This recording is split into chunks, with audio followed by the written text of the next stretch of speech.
નમસ્કાર, સ્વાગત છે આપનું ડીટીવી ન્યૂઝમાં।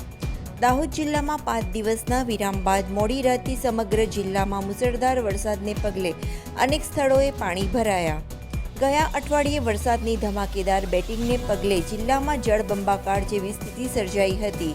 ત્યારબાદ વરસાદે વિરામ લેતા વાતાવરણમાં ગરમી જોવા મળી હતી। અસહ્ય ગરમી વચ્ચે ગત મોડી રાતથી જિલ્લાના વાતાવરણમાં પલટો આવ્યો હતો અને દાહોદ, ઝાલોદ, ફતેપુરા, સંજેલી, લીમખેડા સહિત સમગ્ર જિલ્લામાં મુસળધાર વરસાદ પડતા પાણી થઈ ગયું હતું। લીમખેડામાં ગટરો ઉભરાઈ અને કચરો રસ્તા ઉપર જોવા મળ્યો હતો, તો બીજી તરફ ફતેપુરામાં પણ અનેક નીચાણવાળા વિસ્તારોમાં પાણી ભરાયા હતા। રસ્તાઓ ઉપર પાણી ફરી વળ્યા હતા। બેંક ઓફ બરોડા વિસ્તારમાં ઘૂંટણસામાં પાણી ભરાઈ જતા વાહન ચાલકોને હાલાકી વેઠવી પડી હતી।